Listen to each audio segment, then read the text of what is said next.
नमस्कार दोस्तों, आपका बहुत बहुत स्वागत है आपके अपने YouTube channel study with Ranu sir में। आज के इस वीडियो में हम निबंध लेखन को देखेंगे जो सुनील धनवंता सर जी द्वारा लिखा गया है, जो इन्होंने हिंदी मीडियम के टॉपर रहे हैं, जो 2021 में इन्होंने 22वीं रैंक हासिल की है। और इन्होंने ऐसा नहीं है कि सिर्फ 2022 में ही प्रयास किया है यूपीएससी क्लियर की, इससे पहले भी इन्होंने 2019, 2020 और 2021 में लगातार 3 बार इन्होंने यूपीएससी क्लियर की है। जो 2019 में इनकी अच्छी रैंक ना मिलने के कारण दोबारा प्रयास किया और 2020 में भी ये संतुष्ट नहीं रहे। 2021 में इन्होंने बहुत अच्छी रैंक हासिल की है, जिसको इनको 22वीं रैंक हासिल हुई है 2021 में। तो इनके निबंध लेखन को देखने वाले हैं। तो निबंध लेखन जो है बहुत ही इम्पोर्टेंट यूपीएससी मेंस के लिए होता है, जो निबंध लेखन है। और इनका निबंध लेखन देखेंगे, हमने एक बार पढ़ा इसको, तो इनका इतना अच्छा फ्लो है, यानी सरल शब्दों में। लोग कहते हैं कि कठिन शब्द यूज करना चाहिए, लेकिन इतने अच्छे सरल शब्दों में इन्होंने विवरण दिया है जो कोई भी बिल्कुल साधारण आदमी या साधारण व्यक्ति भी समझ सकता है। ठीक है, तो आगे देखेंगे और इनके निबंध लेखन, इनकी शैली को देखेंगे, किस प्रकार से इन्होंने कोटेशन दे देकर उनको समझाते हुए एक फ्लो में लेकर चले हैं। ठीक है, तो ये सेशन बहुत ही इंपॉर्टेंट होने वाला है। अगर आप यूपीएससी मेंस की तैयारी कर रहे हैं, हाँ इससे क्वेश्चन नहीं मिलेगा, लेकिन कुछ नहीं, बहुत कुछ ऐसी जानकारी मिल जाएगी जो आपको आगे काम में आएगी। ठीक है, और यूपीएससी मेंस में आपकी हेल्प करेगी। चले शुरू करते हैं। ठीक है, ये कॉपी है, तो देखते हैं इन्होंने किस पर निबंध लिखा है, तो वो निबंध देखते हैं। इसी प्रकार की आपको कॉपी वहाँ पर मिलेगी। ठीक है, और यूपीएससी जो निबंध लेखन के पेपर में 2 खंड होते हैं, इसमें प्रथम खंड और द्वितीय खंड। ठीक है, आज के सेशन में हम जो है प्रथम खंड ए का निबंध देखने वाले हैं। कौन सा किया है सर ने, जो इन्होंने किया है, बाल श्रम एक आवश्यक बुराई है या केवल एक बुराई है। ठीक है, कितनी अच्छी वो है लाइन है। बाल श्रम है, जो बच्चों को श्रम करवाना, यानी बच्चों से काम करवाना एक आवश्यक है या ज़रूरत है, या फिर एक केवल बुराई है, केवल एक बुराई है। तो इसको साबित करने के लिए देखिए सर ने कितने अच्छे कोटेशन दिए हैं। तो चलो देखते हैं। बच्चे राष्ट्र का भविष्य होते हैं। ठीक है, ये एक कोटेशन उन्होंने देते हुए शुरू किया है अपना निबंध लेखन। ठीक है, भारत के भूतपूर्व राष्ट्रपति जो हैं, पहले राष्ट्रपति डॉक्टर APJ अब्दुल कलाम का यह कथन किसी देश के लिए बच्चों के महत्व को इंगित करता है। निश्चित रूप से बच्चों के सकारात्मक विकास से देश का सकारात्मक विकास सुनिश्चित हो पाता है, क्योंकि बड़े होकर ये बच्चे ही देश का भाग्य को सही या गलत दिशा प्रदान करते हैं। परंतु बाल श्रम बच्चों के सकारात्मक विकास के समक्ष एवं सर्वाधिक जो विकट चुनौती मानी जाती है। ठीक है, अब आगे देखते हैं। जो बाल श्रम न सिर्फ बच्चे के सर्वांगीण विकास को बाधित करता है, अपितु यह देश का भी सामाजिक और आर्थिक और राजनीतिक विकास को प्रभावित या के समक्ष एक काले धब्बे का कार्य करता है। ठीक है, देश के समक्ष भी एक काले धब्बे का कार्य करता है।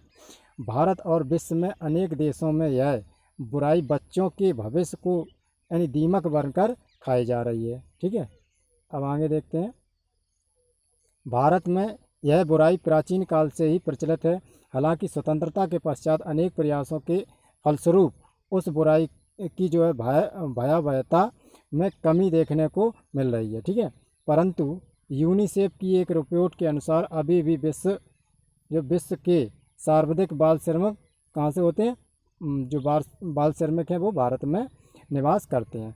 यह तथ्य भारत के भविष्य के समक्ष एक संकट के रूप में विद्यमान है। ठीक है, अब यदि चर्चा की जाए कि इस समस्या के पीछे कौन से कारण जिम्मेदार हैं, तो पता लगता है कि इसके पीछे सामाजिक, आर्थिक और राजनीतिक इत्यादि सभी कारकों का योगदान है। ठीक है, का सम्मिलित योगदान है। ठीक है, भारत में जो है बेतहाशा जनसंख्या वृद्धि तथा परिवार नियोजन के अभाव के कारण बच्चों की आवश्यकता अनुसार मूलभूत सुविधाएं प्राप्त नहीं हो पाती हैं, तथा परिवार के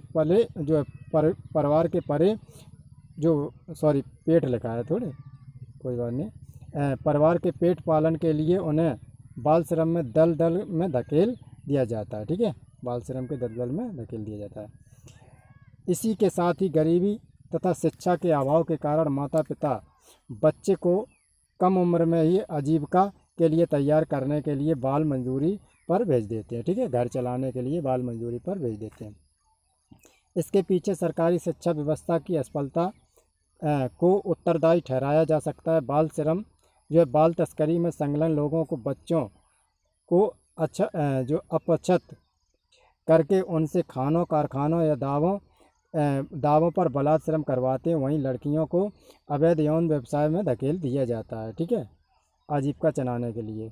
तो कई बार माता पिता अपने ऋण को चुकाने के लिए बच्चों को साहूकार के पास मजदूरी करने के लिए भेज देते हैं, ठीक है, जहां उनका शारीरिक एवं मानसिक शोषण किया जाता है, ठीक है।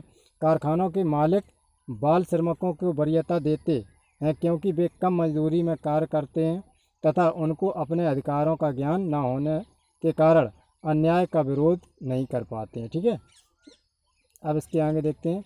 इस प्रकार से स्पष्ट है कि बाल श्रम के पीछे अनेक कारक जिम्मेदार हैं, परंतु बाल श्रम को एक आवश्यक बुराई नहीं माना जा सकता क्योंकि यह बच्चों के हितों को किसी भी प्रकार से लाभ नहीं पहुंचाती तथा उनके वर्तमान तथा भविष्य को पूरी तरह से नष्ट कर देती है।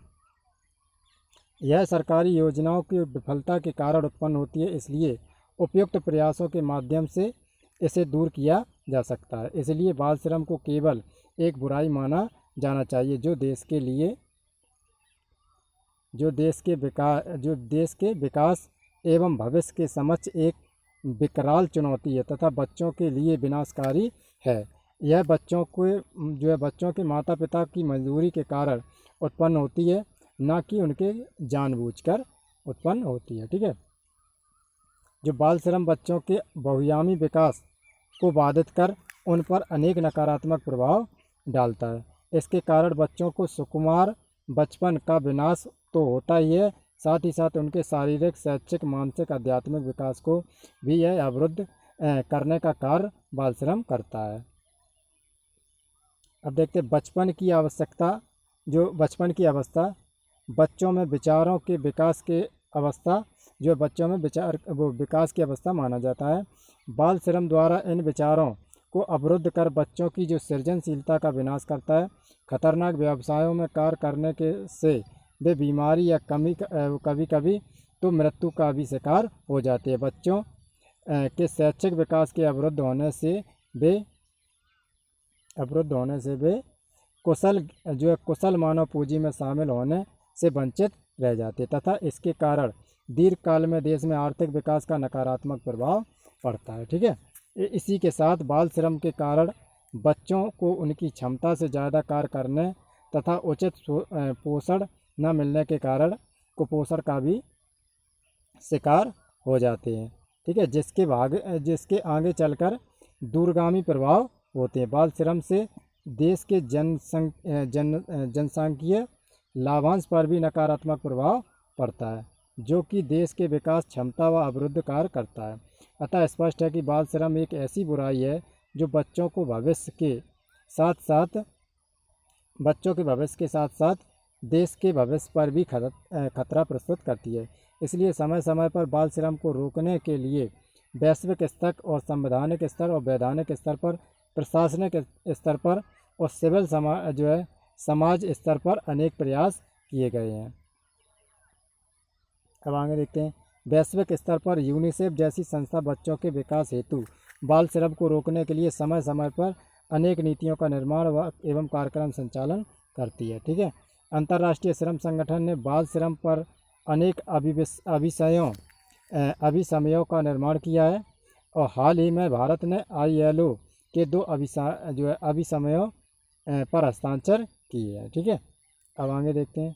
भारत के संविधान के अनुच्छेद 24 में बाल मजदूरी को निषेध किया गया है तथा इसी के साथ अनुच्छेद 39 और 45 तथा 51A के तहत भी बच्चों के विकास हेतु अनेक प्रावधान किए गए हैं। जो भारत में राष्ट्रीय बाल संरक्षण आयोग का गठन है और बाल श्रम प्रतिषेध अधिनियम 1986 पारित किया गया। हाल ही में बाल श्रम प्रतिषेध संशोधन अधिनियम संसद द्वारा पारित किया गया है, जिसे 14 वर्ष तक के सभी बच्चों को किसी भी प्रकार का श्रम कारखाना गैर कानूनी एवं दंडनीय अपराध घोषित किया गया है। तो अब आगे देखते हैं। इसी के साथ सरकार ने बच्चों के कल्याण के लिए मिड डे मील स्कीम, समेकित बाल विकास ICDS और शिक्षा अभियान, शिक्षा अधिकार अधिनियम जो RTE है, तो क्या बाल श्रमिकों हेतु पुनर्वास योजना, राष्ट्रीय पोषण अभियान इत्यादि कार्यक्रम को योजनाओं को शुभारंभ किया है। अनेक गैर सरकारी संस्थान जैसे प्रथम फाउंडेशन, कैलाश सत्यार्थी फाउंडेशन और किराई, बिल गेट्स एंड जो है मेलिंडा गेट्स फाउंडेशन इत्यादि बाल कल्याण के लिए कार्य करते हैं। ठीक है। उपयुक्त बहुआयामी प्रयासों के कारण समय के साथ इस बुराई को कम करने में सहायता आवश्यक मिलती है, परंतु अभी भी यह बुराई व्यापक स्तर पर विद्यमान है। इसके पीछे अनेक कारण हैं, जैसे कि सरकारी विद्यमानों एवं योजनाओं का अप्रभावी क्रियान्वयन और विभिन्न मंत्रालयों को योजनाओं का जो है मध्य समन्वय का अभाव एवं बाल श्रम प्रतिरोध अधिनियम में पारिवारिक श्रम की एक निश्चित परिभाषा का अभाव होना, बाल कल्याण कार्यक्रम की पहुंच में प्रौद्योगिकी का निम्न प्रयोग, जन जागरूकता का अभाव इत्यादि। इसलिए सरकार को यह बुराई के निवारण के लिए अपने कार्यक्रमों एवं योजनाओं की व्यापक स्तर पर समीक्षा करके उन्हें प्रभावी और क्रियान्वयन में सुनिश्चित करना चाहिए। ठीक है। फिर सरकारी योजनाओं में जो है उचित समस्याओं को सुनिश्चित कर परिणामों को प्रभावशीलता में वृद्धि करने का प्रयास करना चाहिए। अधिकाधिक पहुंच सुनिश्चित करने के लिए प्रौद्योगिकी का व्यापक स्तर पर प्रयोग करना चाहिए। इसी के साथ सरकार के निजी संस्थानों में एवं गैर सरकारी संगठनों को अपने प्रयासों के पूरक के तौर पर शामिल करना चाहिए।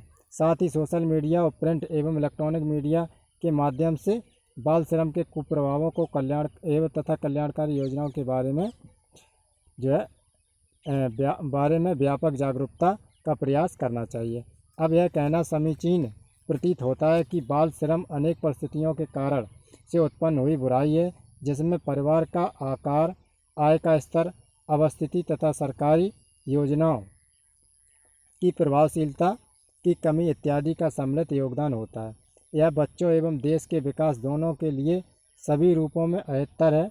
यह बच्चों के सुकुमार व भोले बचपन का विनाश करके उनके जीवन को अंधकार की ओर धकेलता है। अतः इसे एक आवश्यक बुराई न मानकर केवल एक बुराई माना जाना अधिक सही प्रतीत होता है। साथ ही बच्चों एवं देश के भविष्य में सुरक्षित करने के लिए तत्काल प्रभाव के जो है बहुसंस्थागत और बहुआयामी तथा प्रभावी कदमों की आवश्यकता है। ठीक है।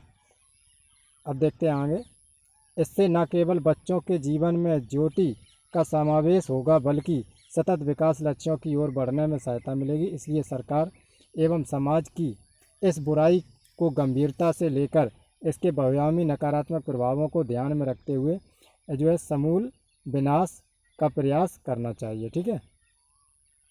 अब आगे देखिए। अंत में बॉलीवुड फिल्म का एक गाना मेरे मन में आता है, जो बच्चों की विशेषता का सटीकता से वर्णन करता प्रतीत होता है। जैसे बच्चे मन के सच्चे, सारे जग के आँख के तारे, ये वो नन्हे फूल हैं जो भगवान को लगते प्यारे।